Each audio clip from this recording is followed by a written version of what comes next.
Hey everybody, welcome back to Electric Cafe. This is Tim Humphrey, and I'm today talking about Behavior and Pet Shop Boys. So I'm doing an album review on Pet Shop Boys. Um, their 1990 album Behavior. This is considered their third album, although introspective is kind of a longer dance EP. It's kind of 6 tracks. I think it was 6 tracks if I'm not mistaken. And then there was also Disco One in there, which was kind of a dance EP in a way, but it was sort of a mini album. But this is kind of the third album of new music, and I think for the most part everybody would consider it their third album. Um, I'm wearing my Pet Shop Boys a beanie that I actually got the year after this came out. This is the 2016 reissue, sitting here next to me. Um, it's funny. I have such strong memories of this album when it came out. I actually got somewhere around 1990, 91. I sent in. I was 15 at the time, or I was 14 when this album came out in 1990, and I was sent away to join the Pet Shop Boys fan club, and this is one of the items that I got. I still have it. It's one of the oldest, probably, pieces of article of clothing I have. Um, Besides well, actually, there's three things that are older than this that I have in my closet. One is a hockey jersey from 1986 that I got when I was 10. I love that jersey. I still have it. Jesus, it's crazy. I think it's 30. That's 38 years. This beanie is 34 years old. And then the only other two things I have that are older than this are my baby blanket and the baby sort of blanket that I laid on. So this is one of the oldest things that I have in my closet, and I thought I'd pull it out for this video and have a laugh at it. And uh, yeah, I mean, I used to wear it when I was 14, 15. I think when I was 14, 15, I used to, probably even 16, I used to dress like Chris Lowe with the Panamero, like the boots and the rolled up jeans and like a big jacket and, some like a Stussy t-shirt or some sunglasses and like a Fila hat or a Champion, beanie or hat or what have you, or sort of look like how, if you know the album, how Chris Lowe looks in this cover, and then also So Hard on the front of that, and then maybe also how he looks in the DJ Culture cover. So yeah, I used to dress like Chris Lowe. I was such a huge Pet Shop Boys fan in those days, and still am. Especially about their older material. Their first 10 years are super important to me in my life, and it's something probably I shared more with my father than any other music group was Pet Shop Boys. It's probably, I'd have to say it's his favorite group. Cure is a close two for him, but I know when I'm not there, he listens to Pet Shop Boys, so that's what I know. It was his favorite when he used to listen to music, and so the Pet Shop Boys have always had a really strong um, part of my life. I can remember when Please came out. I still have the cassette over here, and it's still the same cassette I had, almost 40 years ago. And we just played. Me and my brother played it all the time. And then I went to my sister's um, lip sync in like 1986, and the people before them, there was two guys they did opportunities on lip sync, and that was the first time I ever heard like a live PA in a gym, and I was just blown away by the opportunities bass line. It was just sick, and I remember that like it was yesterday, and that's almost 40 years ago. So it's just, I think one of my mom's favorite songs is "What Have I Done to Deserve This."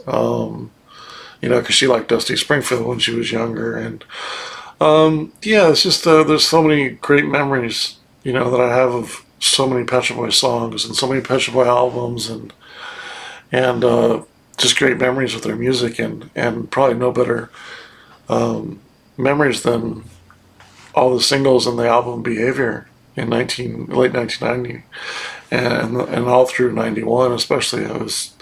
They were probably my favorite group in 1991 through that whole year, with all the great dance music that they put out in the singles, and all the great B-sides and all those things, and then all the way up into Very. So yeah, just looking at my notes here while I go over this album, and so bear with me while I do that. Like always, when I do an album, I rate the individual songs, and then I rate the overall album. So the album I rate it from 1 to 100, and then every song I rate it from 1 star to 5 star, including quarter stars in there. So it could be a 4.5 or 4 3/4 or what have you. And again, my scale is always geared towards liking stuff. I'm not going to review something that I obviously hate and rate everything a 1. And then if there was any decent song on there, I would rate a 2. Is a 2 for a decent? I mean, for an album that I don't like is much different than a song that I rate a 2. I think of 2 like is okay to slightly good on my rating. Like I don't hate it. A 2 isn't I don't hate it at all, and even a 1 is I don't necessarily hate it. It's just maybe not for me or something like that. And I'll put up a video. I need to do a video of my ratings just to get more, just to get that out there. I know that people might read into ratings a little bit harsh, just a little bit differently. When somebody rates stuff, like I think of 3, you might think 3 is okay, where I think 3 is very good, 4 excellent, and 5 like a classic up to that point. So. So Behavior was released in 1990. One of the amazing things about this album specifically is the producer's Harold Faltermeyer, which if you know Harold Faltermeyer, he wrote the theme song to the Eddie Murphy movie, Beverly Hills Cop. So he wrote that. So he just has such a knack for great bass lines. If you heard, on the Fairlight, and also the Pet Shop Boys use the Fairlight. I don't necessarily know if they use the Fairlight on this particular album, but this does overall feel like a very analog album, especially probably their last one. That's why I consider it the first 3 Pet Shop Boys albums to be ranked so high with me, because they are very analog. When you get to Very, although all the songs are in some ways probably even better. Every song, there's probably more good songs on Very than there is on Behavior. It was very close. I'm just guessing, but the problem with Very is it's just very over the top and very digital, and I don't think it'll age as well. And I can see it now. I don't feel like it ages as well as something like Behavior or Actually or even Please. I just feel like the analog and the warmthness of the album and the producer helped, like Harold Faltermeyer, and then also was mixed by Julian Mendelson. I think it's Mendelson, who is a fantastic, who knows his way around the studio. This was filmed at Harm. Is it Harm Videos? Harm Studios, and also Abbey Road. Sam Harm Studios, Sam West or something like that. I can't remember what studios, but when you have Julian Mendelson he's done some great remixes and great producing and engineering. So when you have somebody like Harold Faltermeyer and Julian Mendelson in the studio, this also has Johnny Marr on it, J.J. Bell, doing some guitars on 3 of the tracks.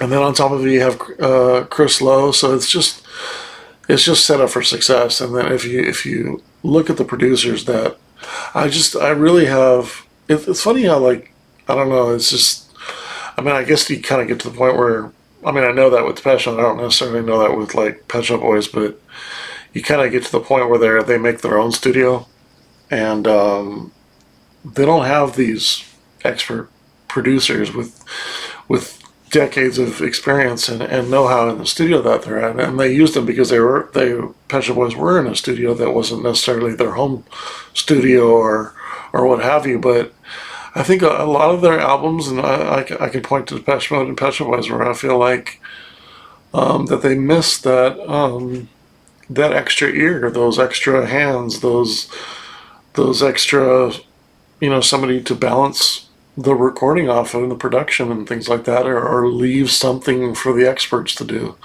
Like if you're really great at making music and it's your ideas and your music, leave the producing to Harold Fallmeyer.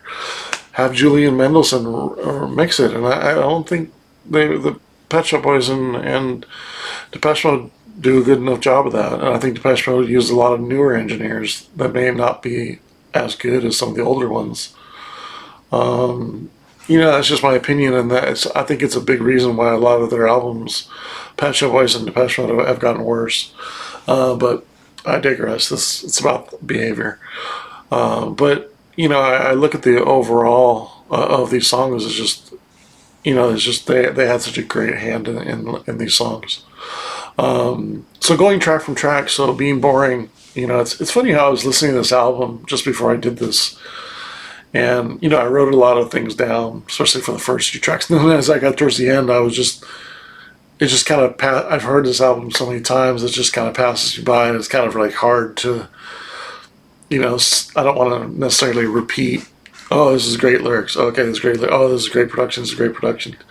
I just seem to be repeating myself a lot.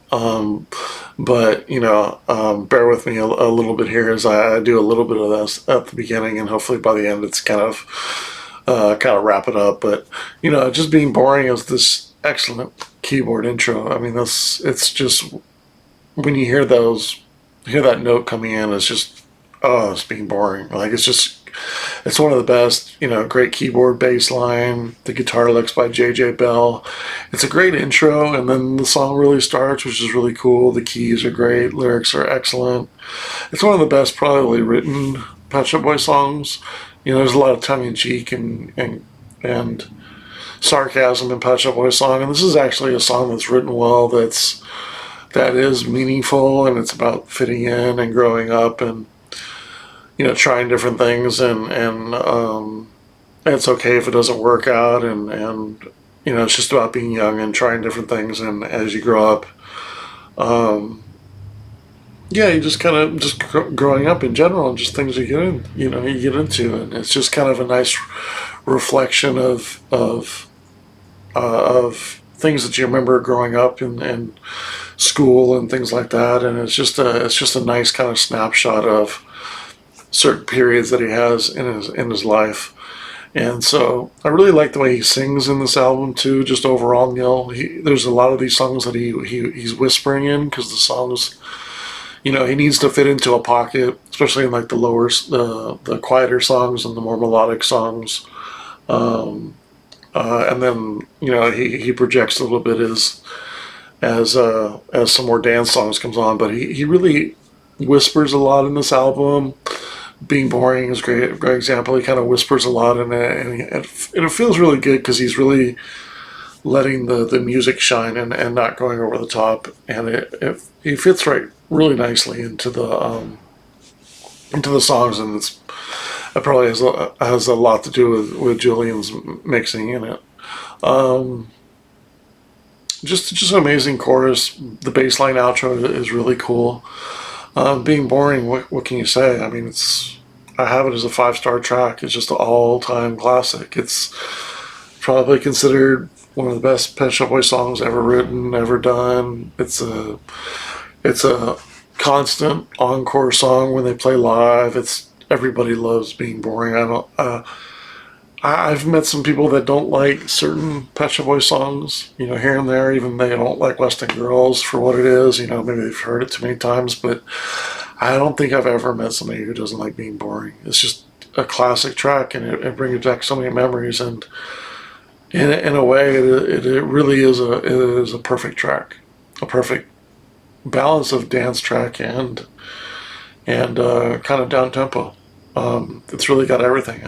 I just can't fault anything about it. Not one single thing I can fault about the track, and I'm pretty good, as you'll see. I'm obviously reviewing this because it's a classic album, and you'll see when I get to a couple things in it that I find that I can critique. I might go on about it for too long, and that's just because I'm always looking for perfection in music, and that, I don't think there's anything wrong with being a perfectionist and still being able to enjoy something, and it does being a perfection does influence and hurt your appreciation of things. That's it is what it is. But I think in a lot of ways it finds you a lot more open to liking something than people think. Um, I think a lot of people think that when you get really experienced with music or any particular thing out of art that you might be closed minded, but there's a reason why I'm into music. I'm into it to be moved and to find something new and to keep digging and find new music that wows me. Like I want to be wowed and I want to be open to music. So I think people have that kind of backwards, where a lot of people that really really are into something specific art that they can be jaded about others about new music, or oh, you just like old music or what have you, or something like that. But the reason why I like a lot of older music is the production and the instruments they're using, and they're actually going to a studio and they're using 24 track machines, and they're using reel to reel, and they're using 20-year-old echo machines, and they're using Neumann U87 microphones, and they're using a Fairlight keyboard, an old analog keyboard, and they're drawing the waveforms and stuff like that. That all lends to the personality of the music. I could go on and on about production techniques and certain pieces of equipment and subliminal techniques in recording and stuff like I know this one guy who he has a channel. He has a reaction channel, and he goes on and on about fade outs in songs. And I told him one time, he's like, I hate fade outs. They just fade out the music. Why do they fade it out? Well, they just end it. And I was like, there's something subliminal about fade out. The reason why they started doing fade outs was so if they faded out on the chorus, then you instinctively, subliminally would then start singing it. And you would carry it on, and you would want to replay it. So it's a subliminal thing. That, in my opinion, that's why there's fade outs. It's not because they don't know how to finish the track. It's because they want to, as simple as end the track on the best part, which might be the chorus, which generally a lot of times is the chorus. It's the main hook. So they want to end it on that. But subliminally, it makes you kind of start singing that, and you want to. You start humming it, and you want to go back and play it again and stuff like that. So subliminally, it hooks you in, and that's the big reason why they do fade outs. And I love fade outs. I love volume changes. It's just, and then I could go on and on about mastering and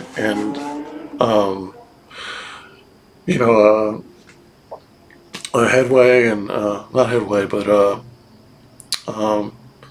headroom when you're mastering and when you're recording and things like that, and how that's subliminal. And I could go on and on about that stuff, but yeah, I can't remember why I was saying this, but yeah, it's not that I just like older music. It's just I tend to like older music because that's what I grew up on, I'm sure, but there's a reason why the production in those days is more in depth. I mean, you spend months and months in the studio with a group of people to help you.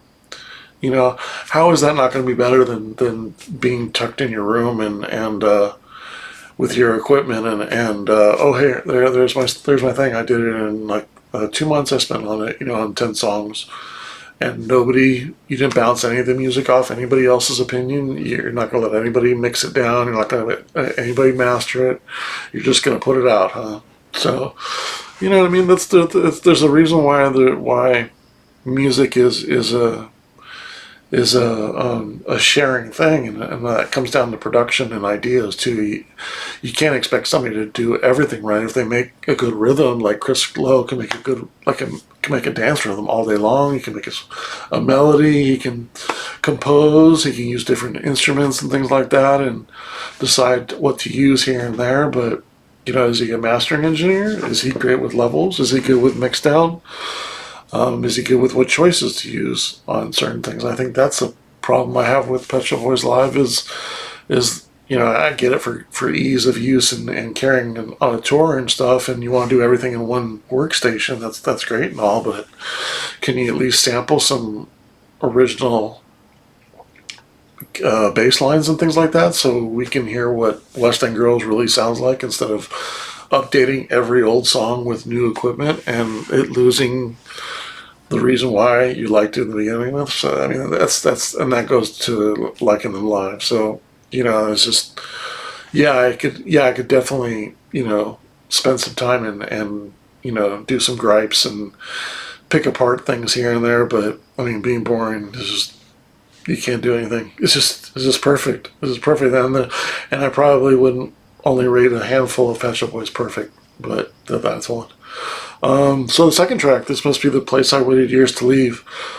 This has Johnny Marr doing some great guitar licks on it. It's dramatic. It's got a cool rhythm. The really cool thing I noticed when I was listening to this time, something maybe a little differently, is how slow the BPM is and how kind of funky it is. And it's got a great groove, even though it's really slow. When you listen to a lot of techno and dance music and stuff like that, the things can be on the faster side, and that probably 95 or I don't know, maybe I'm not great with knowing BPMs that are that low. I can hear a dance song and say that's 124 BPM, but when it's slower, it could be like 90, 95 BPMs. This must be the place I waited years to leave. It could be that slow BPM, but it's funky. Like it has grit to it, and the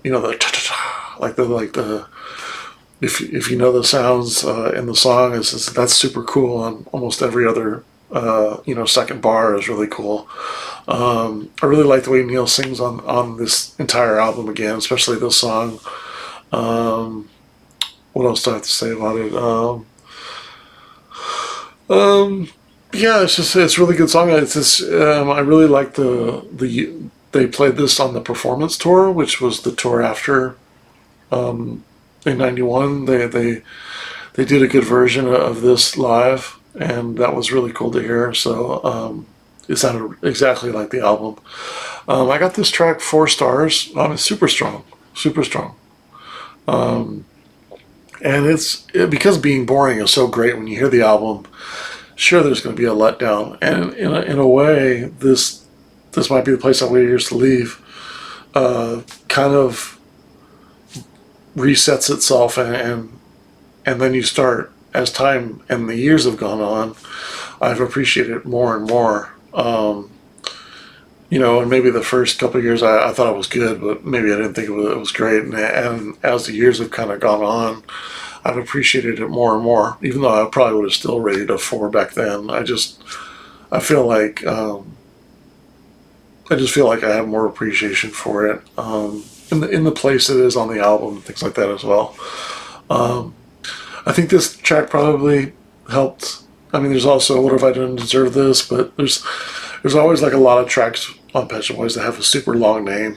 This is certainly one of them. Track number 3, To Face the Truth. This is a really good slow song. It says really cool 808 bass. It feels like an 808 rhythm, analog bass line. It's just really raw beat machine and some keyboards. Neil singing on it. Very gentle, nice strings at the end. It's that and Only the Wind is super strong on this album. I got it at 3 3/4 stars. It's right at 4 stars. I do have. Not to go ahead of myself, but I do have Only the Wind at 4 stars. I like Only the Wind just a little bit better. It's a little bit more cohesive. It's beautiful throughout. Neil Tennant hits some different notes and things like that. It's got a really cool ending, nice and concise. To Face the Truth goes on a little bit longer. Just a very minute difference. I think I like Only the Wind a little bit better. So yeah, To Face the Truth, 3 and 3/4 stars. Very strong track. Now we get to probably my gripe on the album. I have two other small gripes, possibilities small gripes, but this is probably the bigger gripe on the album for me. How Can You Expect to Be Taken Seriously, which was a single on the album. I think it was the second single on the album. The third single, I believe, was Jealousy. I don't think really technically Being Boring was a. I guess it was a single, although and they had a remix of it, and it did come out in the charts. So I guess it was a single, maybe just in UK. But so I don't know if Being Boring was the second single. I would guess it was the second single, and then How Can You Expect to Be Taken Seriously was third, and then Jealousy was fourth. So How Can You Expect to Be Taken Seriously? What is my issues with it? It's a good song. The beat is a little dated.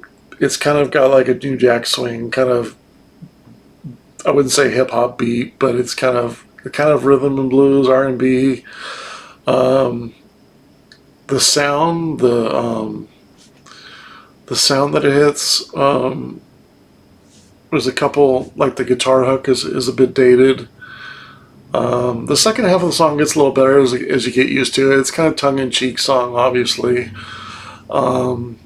The problem I have with it, and it's just the music part of it. It's the beat, it's the guitars on it, the bass line a little bit. So my thought was like, if you guys have heard it, and you guys have the single, and you've heard the 7-inch perfect. It's either perfect altitude or perfect attitude mix. But it's the 7-inch mix. It's 4 minutes and like 10 seconds. But if that version would have been on this, I think it would have been a 3.5, almost 3 3/4 stars. Like it would have pulled it up a full point. I have it at 2 stars and 2 3/4 stars. It's the lowest ranked song I have on this album. And again, if it had the other rhythm on it and other production on it, it would bump it up another star. So that's my kind of issue with that song. It's just, it sounds a little dated. It's kind of, it's, you know, it's still produced well. It's just, you know, it just sounds like, it sounds a little dated, you know.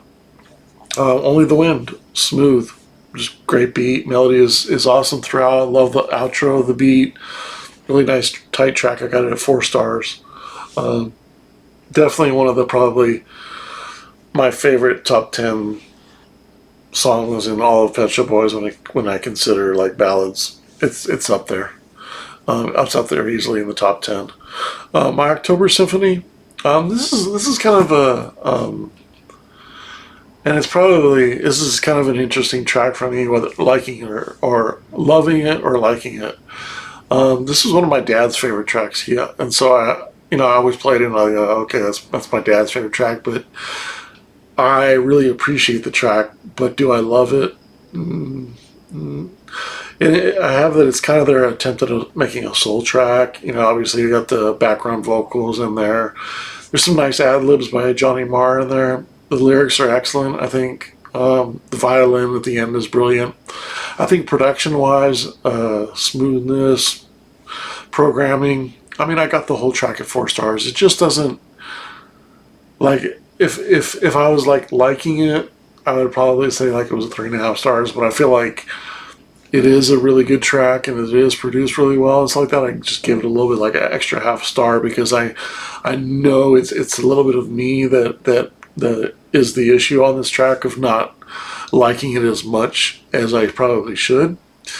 And there's days where I like it more than other times. So it's not like it's kind of one of those tracks on the album where sometimes I feel like listening to it, sometimes I don't. But I do think it's a very strong track. It's just that's why I got it at 4 stars. It's just, for me, it's just sometimes I don't always want to hear it.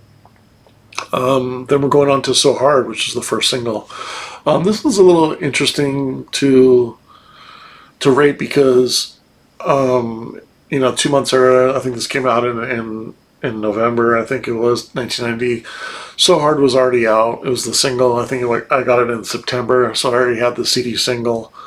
So I already knew it. So I already loved it. It's interesting. Maybe if you didn't hear it before, would it fit into this album? Because it is a very laid back album, kind of a jazzy album, or people would probably say it's a mature album. But so does a song like So Hard fit in it? But it's such a great song. Yeah, obviously it does. But I could see some people thinking like it doesn't. I have a great dance song. The keyboard is really serious. I love how do do do do do do. Bassline's magic. The entire rhythm patterning is brilliant, intricate, great sounds. I'm very used to the extended remix and the dub version that was on the single too, so I just love every part of the rhythm. I probably made a whole 60-minute tape or 90-minute tape at that time of me making edits using the extended version, the original, and the dub version, and making 10 or 15 different extended versions of it, and pausing and repeating certain parts and making edits of it. And so I love the track through in and out, just all of it. I love So Hard. It's just a great track, especially the rhythm. I don't even really think about the chorus. Could be kind of like a little bit of a downer in a ways because I love the verse so much because it has the intricate rhythm by itself, and then the melody is great when it comes in the chorus, but the yeah, it's not necessarily sound dated now, but the reason why it doesn't is because you've heard it and it is what it is. But it's also layered with another sound which I'm blanking on. I did when I was listening to it. I was like, okay, well, it's got the fake horn and then maybe it's just another instrument on top of it, so it's layered in two. And because it's not just a horn going bam bam bam bam bam. It's kind of got another sound with it, so it sounds a little bit more full.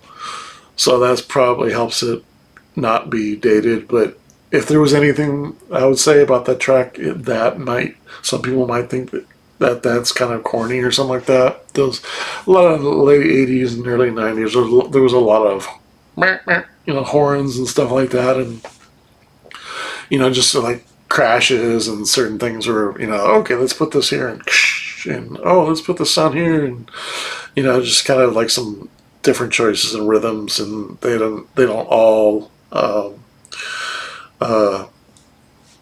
as time goes on, they don't all age the best. But I'm happy to say So Hard does to me. But that part I could see some people being a little off on.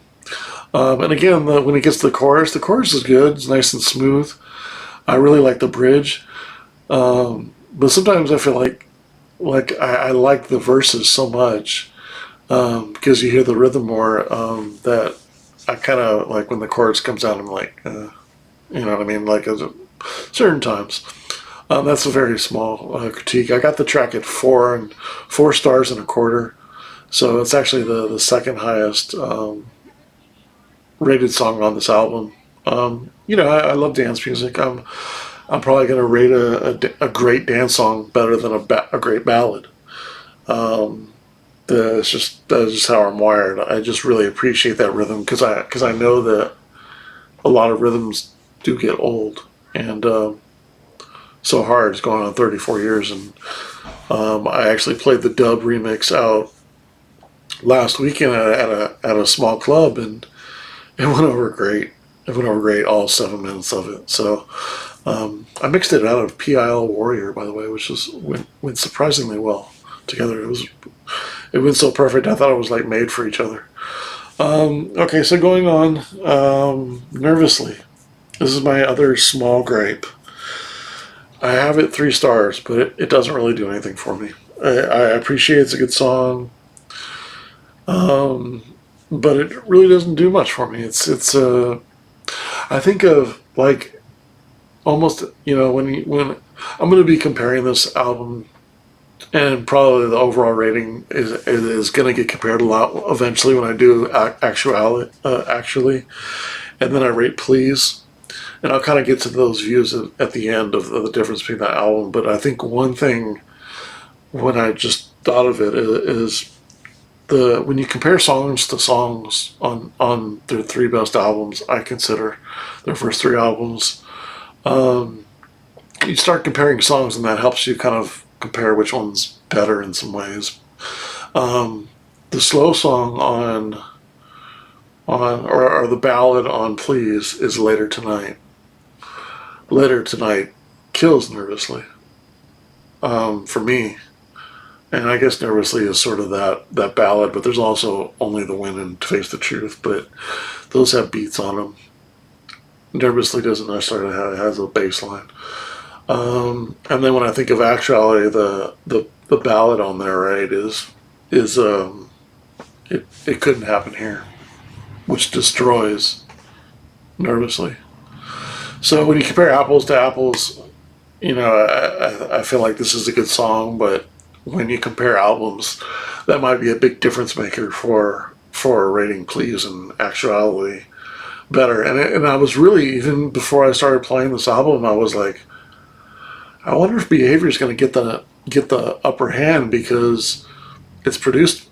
It's one of the best produced albums that they've ever done. Is it better than Please produced? Probably, yeah.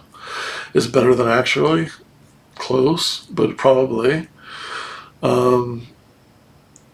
Is it more mature album? Is this more mature? You can hear this every day?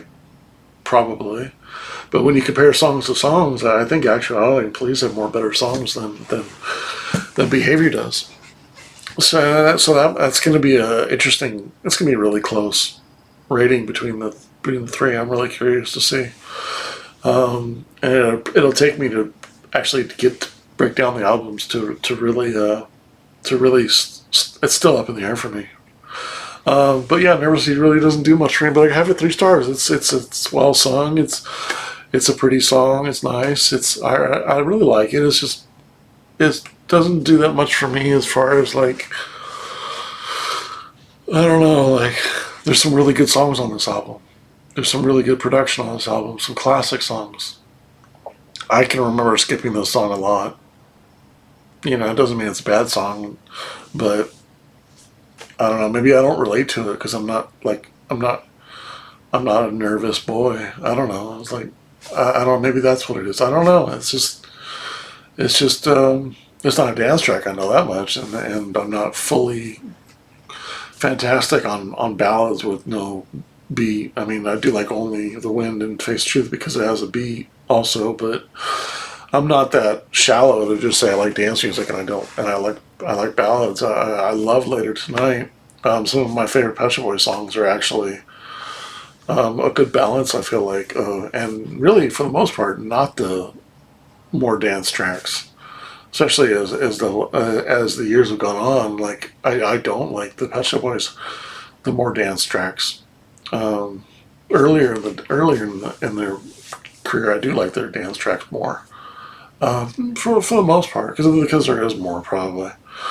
To the End of the World, the End of the World. This is my other small gripe. It sounds like an actually album song. It's sort of a song they are used to writing. It's a very Pet Shop Boys sounding song. It's got great programming. It's really good. I got it 3.5 stars. It's a really good song. I feel like they put it on the album just because they're like, oh, we need one more dance song because we're a dance act and we need one more dance song on there, so let's put this one on. Does it necessarily fit into it? Yeah, but I could see some people faulting and be like, maybe it doesn't. And I'll mention something on that a little bit later about my overall. And then, so yeah, I got that 3.5 stars. And then I got Jealousy, which I think is a really good track. Great bass line, melody, piano, sung really well. Maybe the chorus goes on a little bit too long at the end as it kind of fades out, goes on a little long. But I think it's a really good single. It's an odd single, I'll tell you that much. So it's an interesting pick for a single. I have it 4 stars though. I have it tied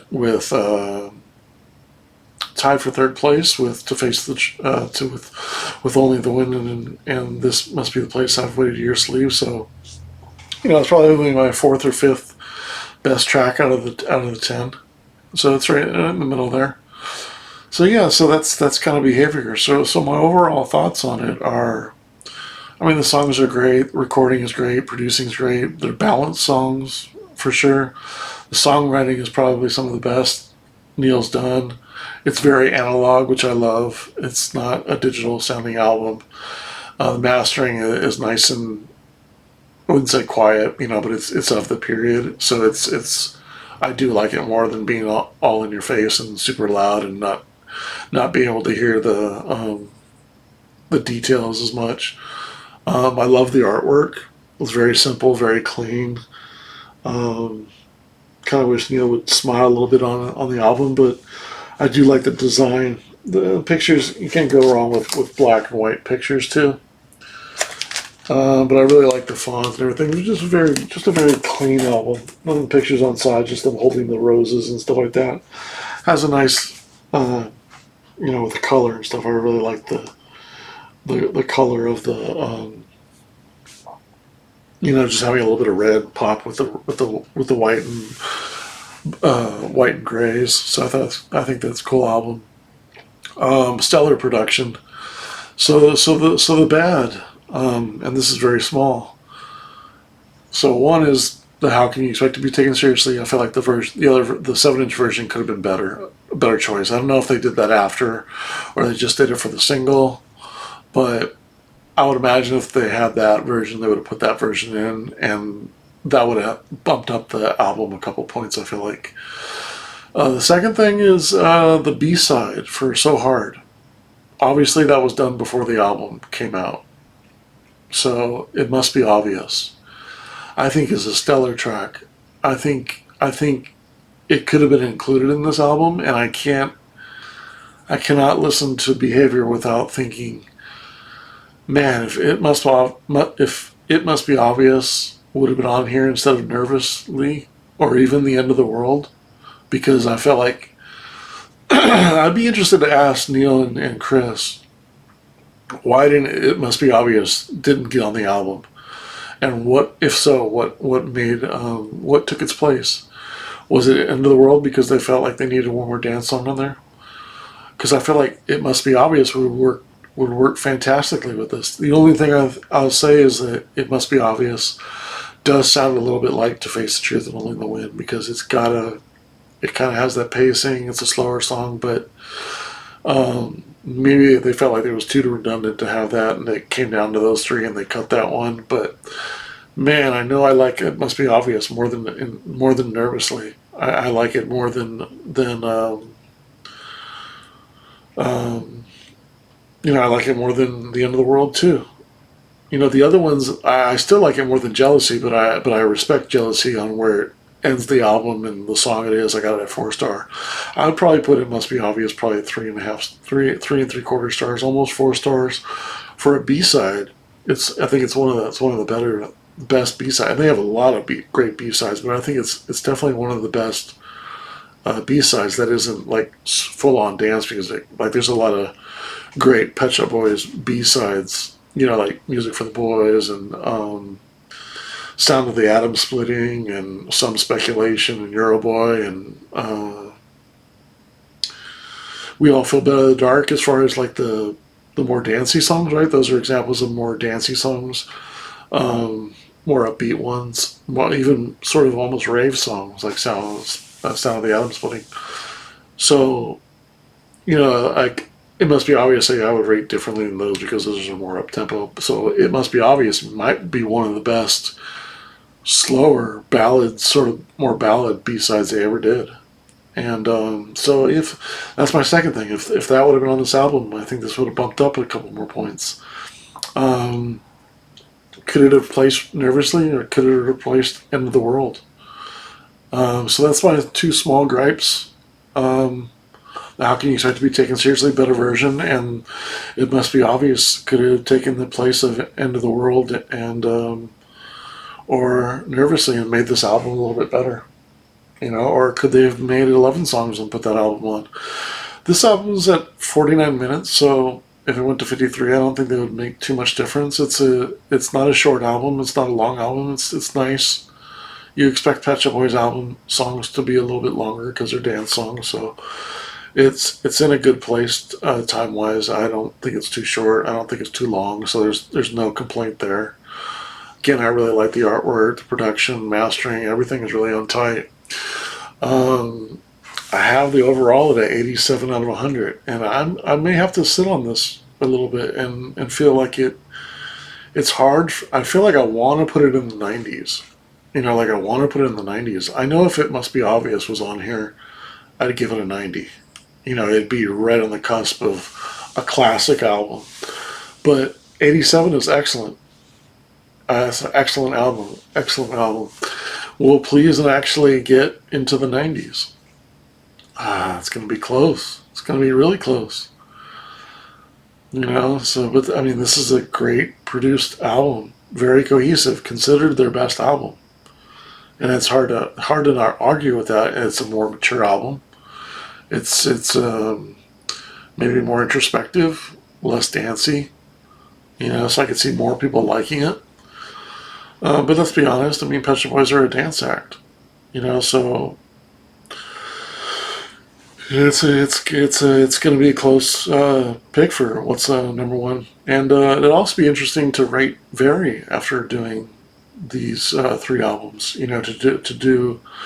To review Very is going to be very, very interesting.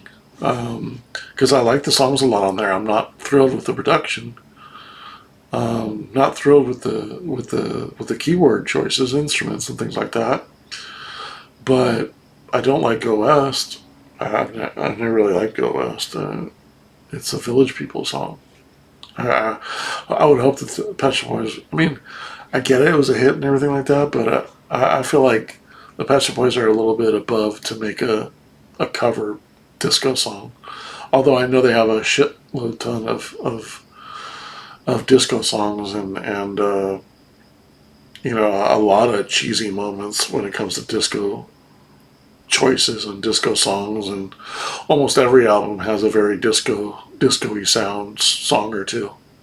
But it's Go West.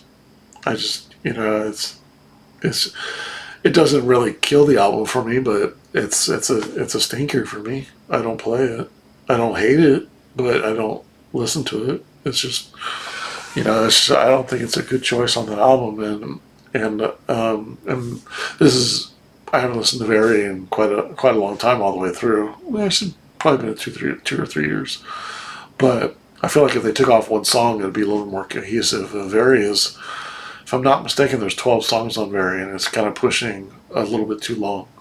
And if they took off Go West, I think that would be a good choice, because Where the Streets Have No Name, they didn't put it on this album, or it was done a little bit after this, but it doesn't work on this album. I think that's a good choice. I don't think Go West necessarily put it on its own single. There's plenty of singles where Always on My Mind isn't on. Is not on, actually, is it? Always on My Mind? I always forget it's not on that.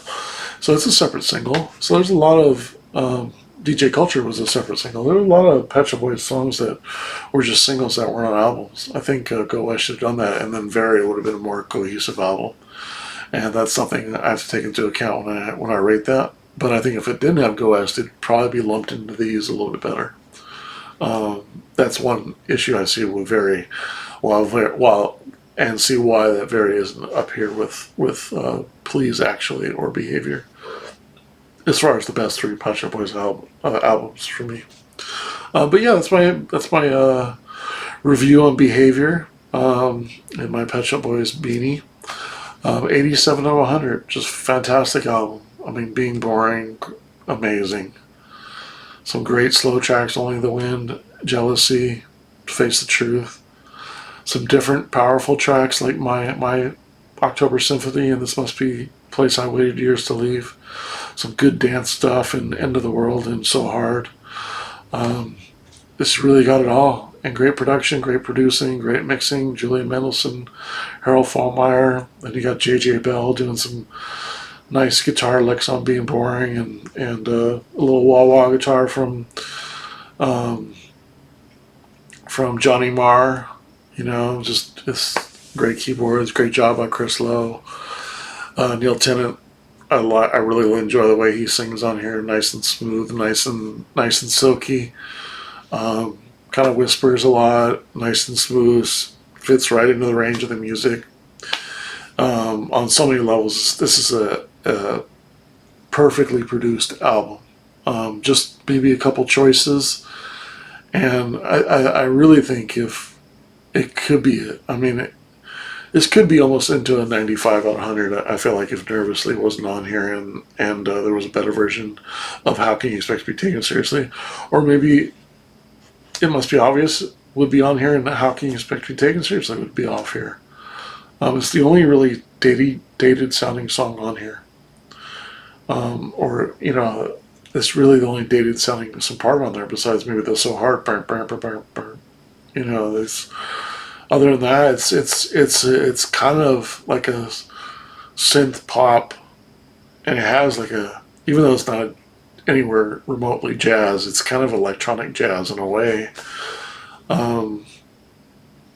In a way, so just a great album. It's really hard to be very exact on and trying to fault anything on these albums. This is very, so please take what I say with a grain of salt, because 87 out of 100 is an excellent score for an album.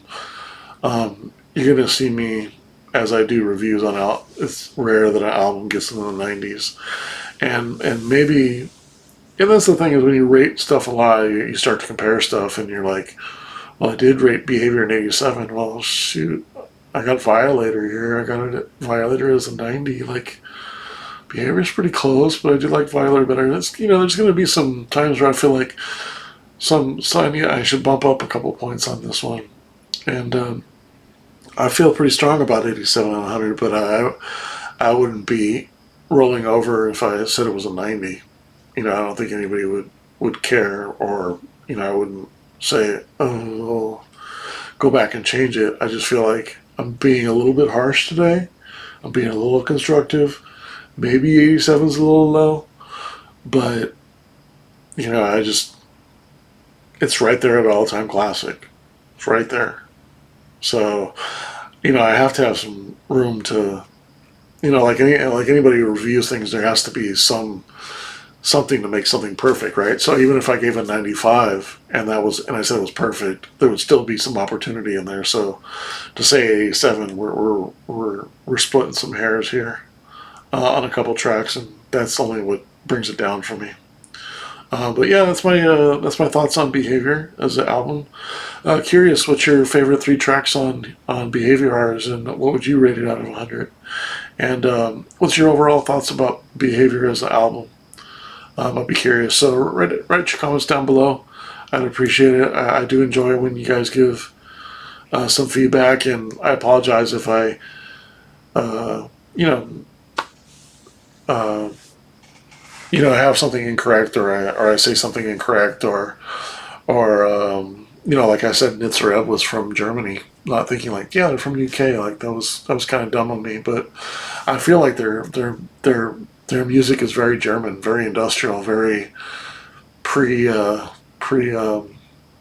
Berlin Wall, very, you know, like Front 242, and they're Belgian, and, you know, it kind of has that kind of like, but they're UK. So I totally forgot that. So, and somebody corrected me and said that in the comments, and I appreciate that, because I'm gonna make mistakes. I don't, you know, I'm not perfect. So feel free to correct me nicely.